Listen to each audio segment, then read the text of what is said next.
Ultradead. And if you guys want to introduce yourself just a little bit.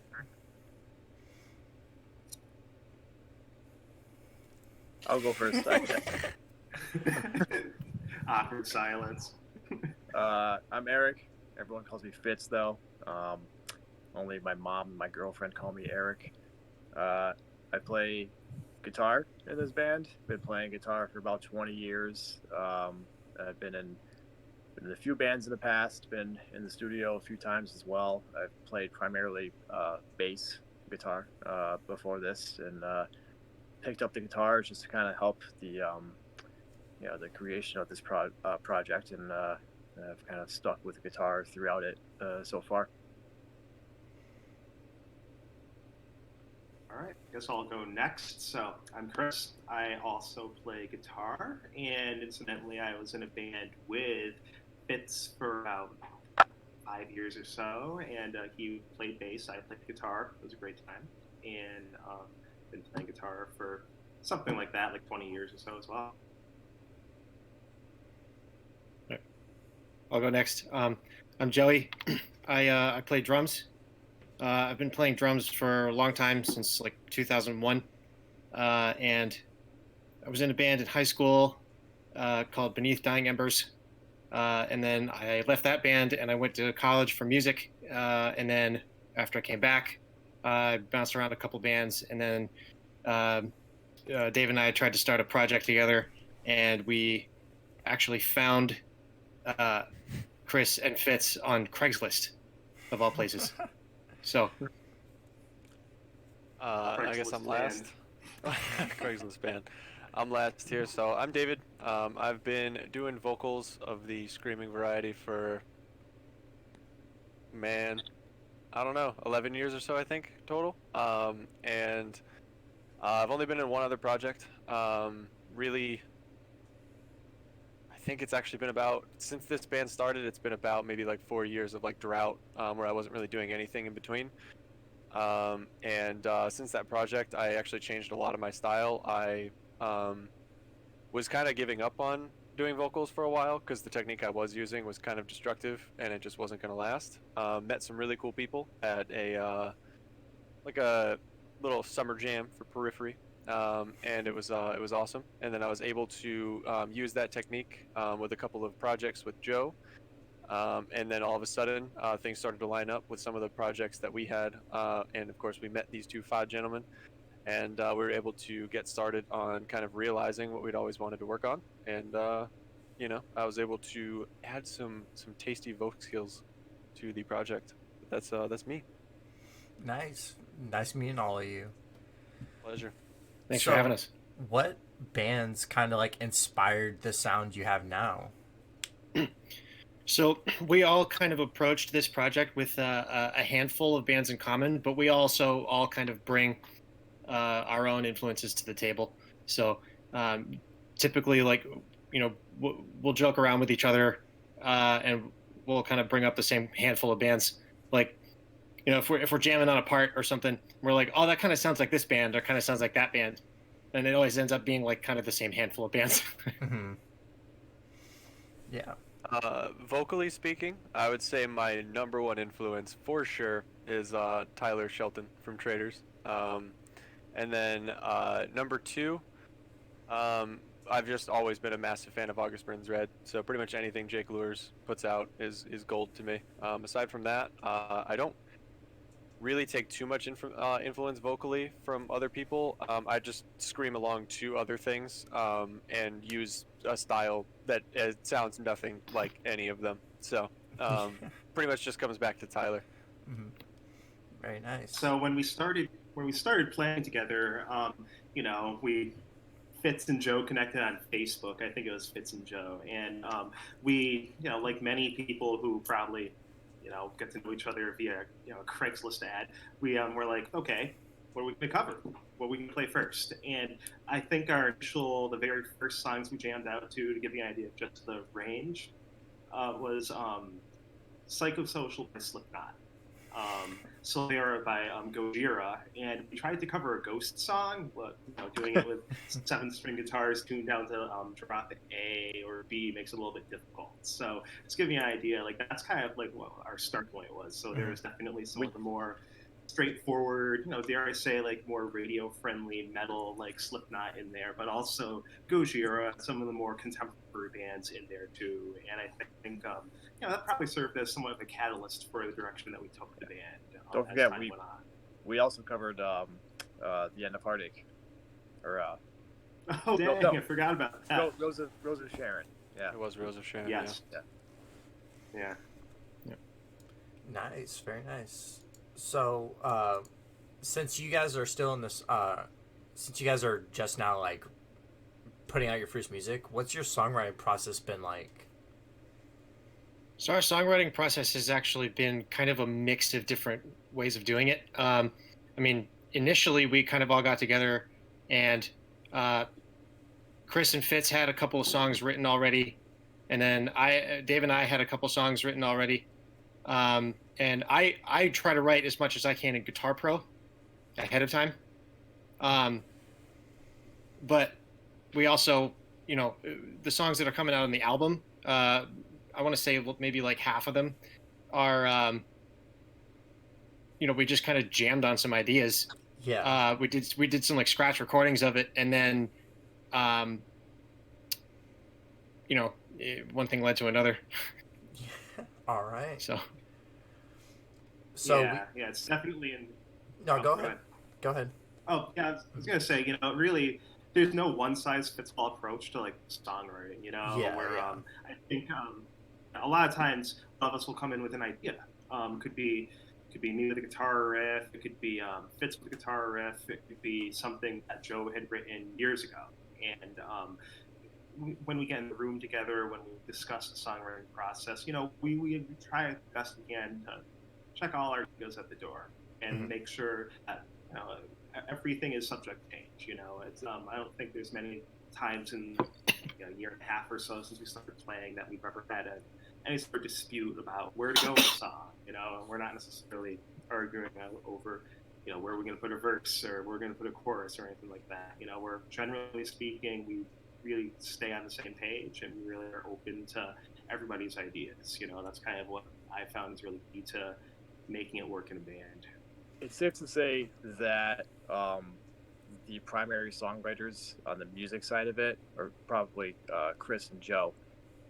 What seems to happen with the songs that we've written as a group was like Chris would kind of have some ideas for a couple of riffs that might go well together, and he'll give them to Joe, and then Joe will organize them in a way that makes it a song with some good flow, and then we'll get together and jam it, and then I'll throw down some ideas to make the riff I'd like more catchy or more heavy, and then we'll just kind of solidify it that way as a group, and then we'll add some ideas here and there. We'll add a little bit of styling here and there, and then Chris will add some amazing guitar leads or something like that, and then before we know it, we've got a complete song. And usually when we're staying consistent, it usually only takes like a couple weeks for us to write a whole song. Yeah. It usually goes back and forth a couple times between two different mediums. You've got kind of the old school, like, let's sit down and jam on it. And then the new school kind of like, let's program everything out ahead of time in like a tablature editor or in a DAW or something. Mm-hmm. So that's awesome to hear that you guys have like you guys have like a very communal songwriting process. It's not like one person overrules everybody. It's everybody has a say, and you're all trying just to make the best music out there. Yeah, we have the idea guys and we have the style guys. Mm-hmm. Yeah, exactly. Yeah, like every time Chris or I come up with an idea, Fitz just like lays something down on top of it that's like, oh, okay, yeah, I like that. Yeah, like instantly it's better. It's like I don't know how he does it. Yeah. But a lot of that kind of communal process for it really comes from a lot of us have been in bands before. For some of us it might have been 4 or 5 years since we've been in a band. For some of us, like me, I kind of switched from one band to another pretty quickly. But we all kind of know where things could kind of get hit snags in the process of just working with other people. I think we've all had horror stories at one point or another, past bands and experiences. Yeah. So,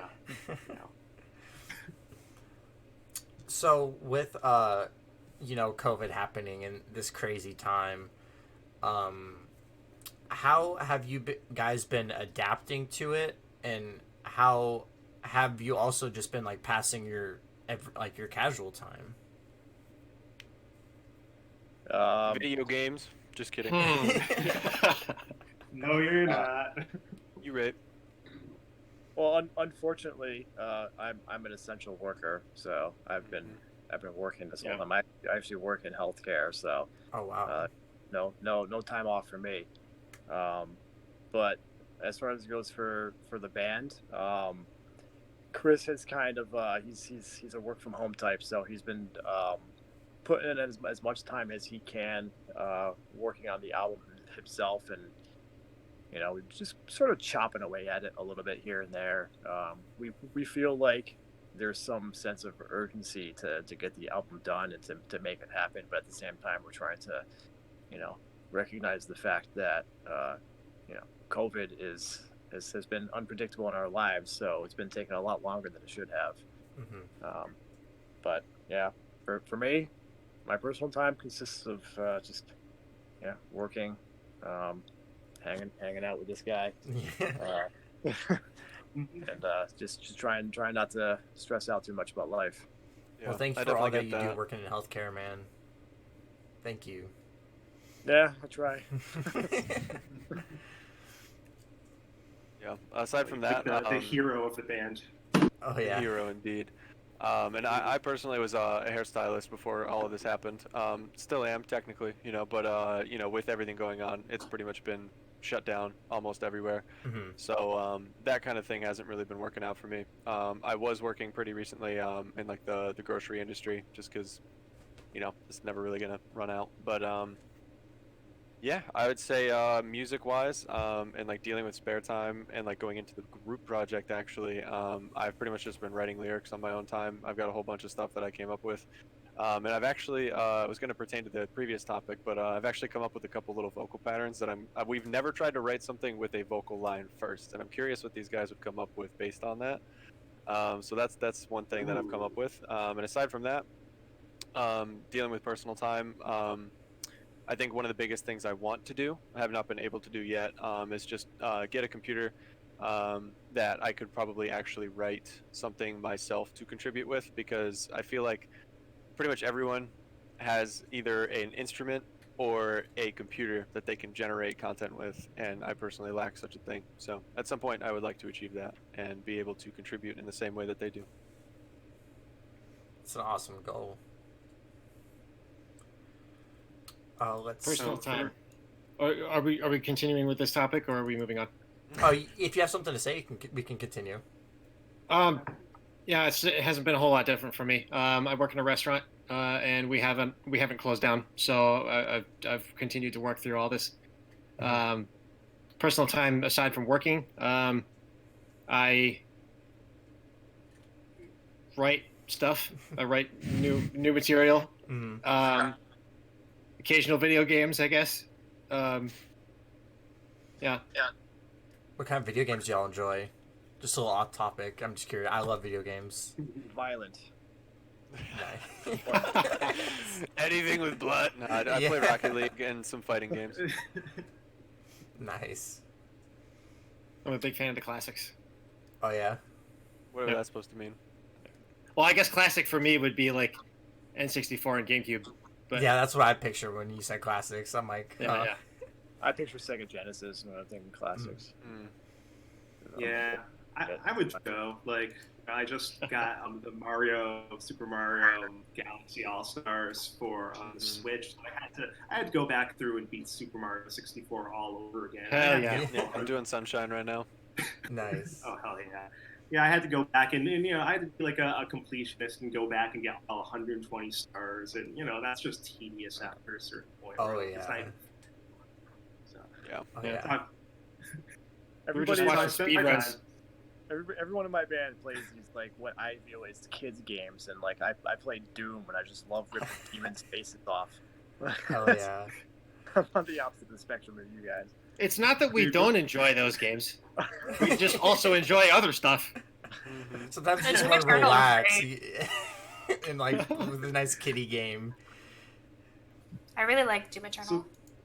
Yeah, it's pretty good. I'm into it right now. With that soundtrack going all the time. Well, yeah, that's what I like about it the most. You get into this like this battle with a bunch of demons, and it just like death metal is playing, and it's fucking awesome. I love it. Mm-hmm. That's You awesome. know, a bunch of those voice actors in like the background of Doom Eternal are actually like metalcore vocalists screaming. Yeah, 'Cause I one of my should- friends Hell yeah. signed up to do that, and she got the part, and it was just a bunch of metalcore and deathcore vocalists just doing screams, That's and they actually recorded it pretty all sick. and put it Yeah. back there. That's Yeah, that awesome. That game is made for metalheads, and that's why I love Oh it. yeah, it is. Yeah. I've been That's one making of the best wrong soundtracks. career. Oh yeah. So on that topic, actually, of video games and influences, Mhm. for at least for Dave and I don't know about the other guys, but some of the some of those older Nintendo games have really good compositions that influence my writing for sure. Anything by Koji Kondo is like out of this Love world that. good. Kenji Yamamoto, dude, Metroid Prime, can't go wrong. Hell yeah, Oh man. good shit, man. Of I've actually course. been learning the Super Mario 2 theme song, but done in a gypsy jazz style because, free time. That's Oh, why. nice. Nice. There you go with your free time. You can. So, even with, like, of course, you can't share a stage right now because COVID, but they did say they're looking to open up in fall, so hopefully by then. If you could share a stage with any artist, who would you guys like to share one with? With Chris, obviously, and Joe, Oh, and David. That would be great. That would be pretty much the ideal romantic outing. I mean, okay. I'm sure that goes without saying, but Yeah. Yeah, definitely for me, August Burns Red, 100%. I knew you were gonna say that. Yeah. That's just the band for me. I don't know what to say. Fanboy. Yeah, literally fanboy. Like I don't know if you can tell from what I'm wearing or what I'm wearing. Oh yeah, know, you I got don't- two of them. Rest in Yeah. layers. I just So got for on some me, local actually- band. What is that? Nice. I did some local band. Nice. Yeah. Can't go wrong. Yeah, I would say for me, I think a great starting point, honestly, about a year ago today, we were just getting ready or just winding down from a really, really great show. Like, it was only our third show, and we felt so much support from the scene. Bands like, local bands around here, like Saneless, I think is a great example, or Galvanized down in Providence. And we were just starting to share the stage with these local bands who, really just we vibe with. And I think I would love to be able to just share the stage with those bands again. Bands that I know, bands that when we do have a scene again, bands that are going to stay till the end of your set, and you're going to do the same for them, and you're going to really support each other because that's really what's going to recreate the scene. Small scenes everywhere, right?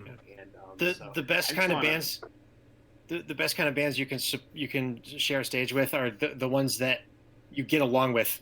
Yeah. Because in all likelihood, they're going to end up being your touring partners. So, one of my favorite quotes ever, and I base the company off of, is "A rising tide raises all ships." So you find those bands that will support you, and you support them, and then you both get better together, and you both grow together. Yeah.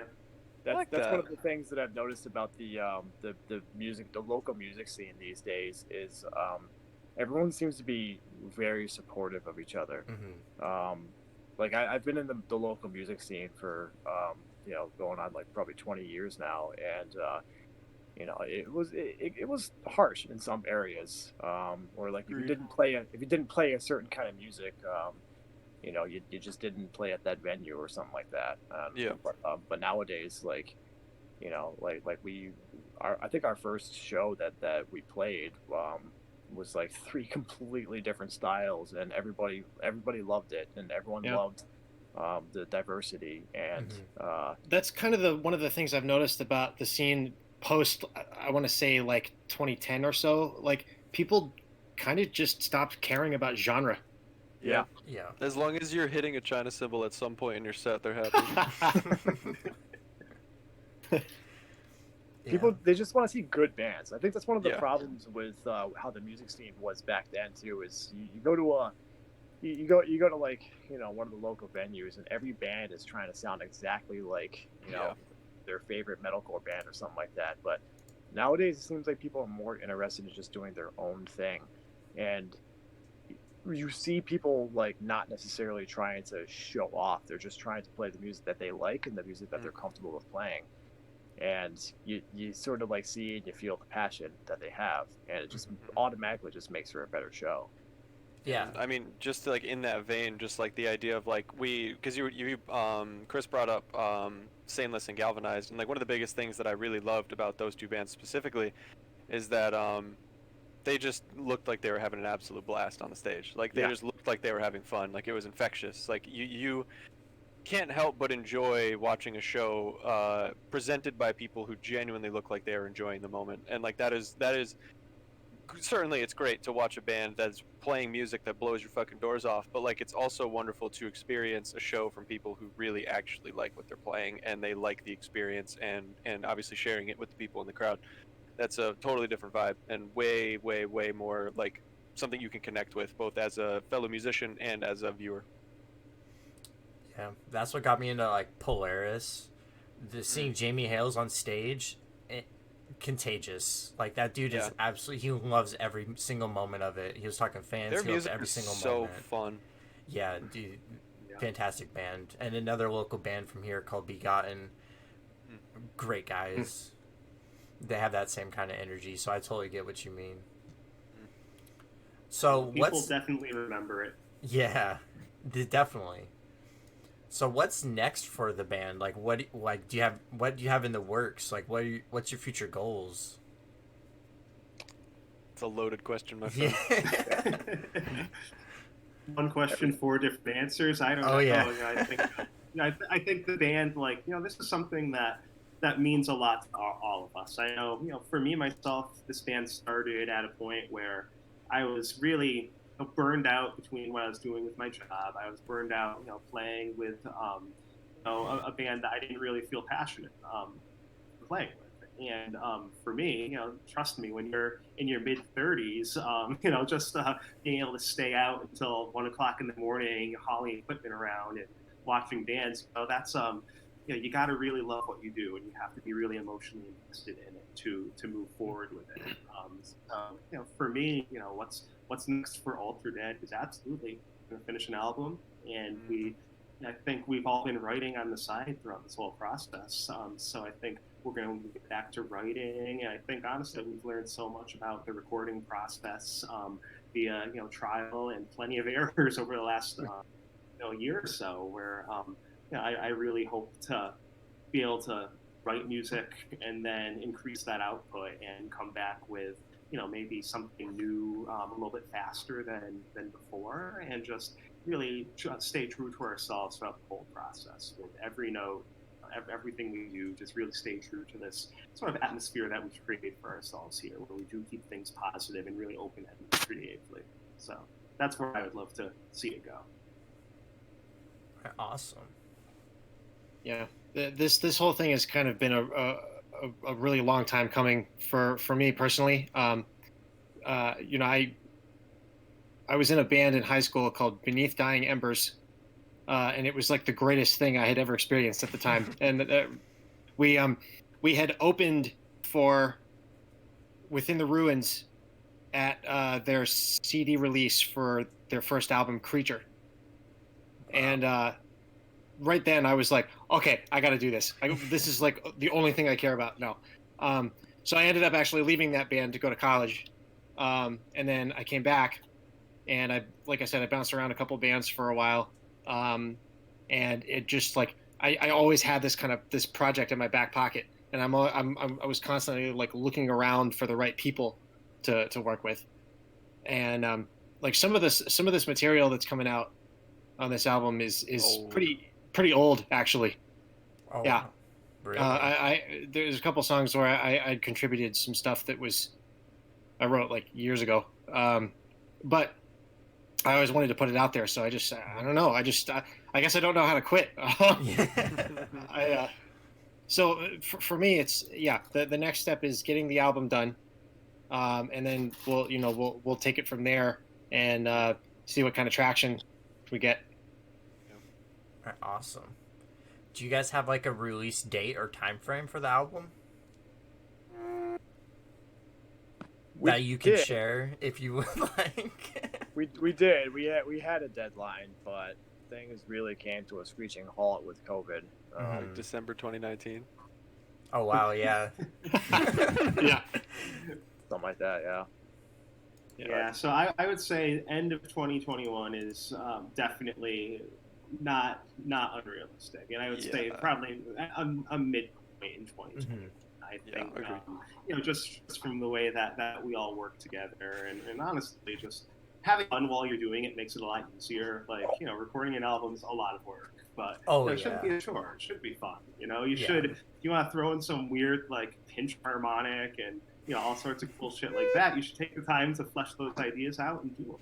And, make something memorable. So I'm definitely hoping that we have something out this year where we have fantastic artwork that's been done by tattoo artist Timmy B, who's a longtime friend of some of us in the band, and there's a lot of support that we've seen from people that we know to really get a big push together, a nice little marketing push, and really help get some ears on this music. So that's really, I think that's part of the goal too, is to make this the year that it happens, pandemic or not. So. It's gotta. I mean, we feel a little more ambitious these days because, like I was saying before, there's like suddenly like this sense of urgency, like we want to be done with this album, we want to be done with these songs, and we want to start working on new music. And we were actually just talking about this earlier today. Like I just got my first COVID vaccine today, and in 4 weeks I'll get my second one. So hopefully with me kind of establishing some sort of immunity to it, Chris and I can get together and start busting balls on this album, and hopefully things will pick up from then. So it's something to look forward to, and I think as long as we are working on it together in person, I think it'll pick up pretty quickly, and we'll see some serious progress coming pretty soon. For sure. I can't wait to hear it. I saw you guys play like on a Facebook video or something. I saw you guys playing. You sounded really good, everybody. Thank you. I heard the bleh from David. Jeez. That's why I told Kayla, I'm like, I want to talk to these guys. Like, I heard the bleh. Was that must have been the video of like Alter? Would have been Escape, I think, or Summit, but I think it was like your most recent one. Yeah. I think the most recent one was the one that I put a bear in the video with you screaming. Was that the one? I think no, there wasn't a bear. No, it was like a minute and a half video that I showed him. Oh. Bleh. Yeah. Dun, dun, dun, dun, dun, dun, dun. Yeah, that one. Yeah, something like that. Yeah. So, is there anything you want to say to your your fans and your supporters? Sorry, there hasn't been much progress. Little quick one. Yeah. Thank you for everything. We're actually very fortunate considering everything that's going on. Agreed. We're very fortunate to be in the position we're in. We only played 3 shows. We played 2 shows at the end of 2019 and 1 last January, and every single one of those shows was like there were like huge groups of people that half of us didn't know, because like Fitz, you brought a bunch of friends, I brought a bunch of friends, and everybody loved it. We haven't heard a whole lot of negative feedback. So I think we're very fortunate in the fact that some of us are getting to be old as shit, but we put together a band and we throw a show, and like the turnout is way more than we ever like would have expected, and it just goes to show that even as a new band, people are showing up for us and showing all kinds of support, and the people who didn't know us before know us now, and we got a lot of feedback from them, and that's awesome. It's just there's nothing in the world that feels better than that. Getting support from both the people that you know that you're close to, and getting support from people you don't know. Complete So, randoms. yeah, so far it's been amazing, and we fucking love these people, and we just Agreed. want to play more music for them. Yeah. If the world goes back to any semblance of normal, I think there's going to be a lot of people who are hungry for new music, Oh, yeah. especially for live shows. Mm-hmm. The live shows are gonna be And there's nuts. going to be a huge They're gonna be nuts. and there's going to be a huge need too for all these bands to really put their money where their mouth is when it comes to supporting each other. You know, I think anyone, I think everyone who's ever seen any scene, no matter where you live, has seen it die due to a lack of support. You know, and we're very lucky here in Western Mass. You know, the lineage of bands that just come from this area alone, you know, include bands like Kill Switch, All That Remains. Like Fitzy and I, our old practice room was right next to All That Remains, and you know they would just like blow us out of the water when they were practicing because they're so damn loud. And but you know every scene has ebbs and flows. This was stopping everything for just about everybody, and it sucks. But at the end of the day, what's going to bring the scenes back plural is going to be us. We've got to be the ones who, when we do play a show, we've got to be the ones supporting the other bands. When there's other shows that we're not part of, it's all of our responsibility to go and make the scene what it was again. So I think that's the most important thing, and I think that's going to be what we're going to really want to play a central role in once things get rolling again here. Awesome. Yeah, one of my favorite things. Be the scene. There was a concert, a Cane Hill concert, and Elijah Witt said he's like, without your like because we had like a huge turnout for all the people that were starting, like all the starter bands. We had a huge turnout, and then Elijah Witt came on stage and was like, hey, without your local scene, we wouldn't exist. The scene wouldn't exist. For sure. So it's guys like you that make this music even real to begin with. Yeah. And I mean, just in terms of like a lot of, because I've definitely even noticed this, like back when because I used to do vocal covers and stuff, like I've even noticed like people will get into a band, or they will like achieve a certain level of recognition, and then all of a sudden like the local bands don't exist, or like their friends in other bands that aren't like popular enough don't exist anymore. Like that kind of thing is just like so foreign to me with like the way that we've just been talking.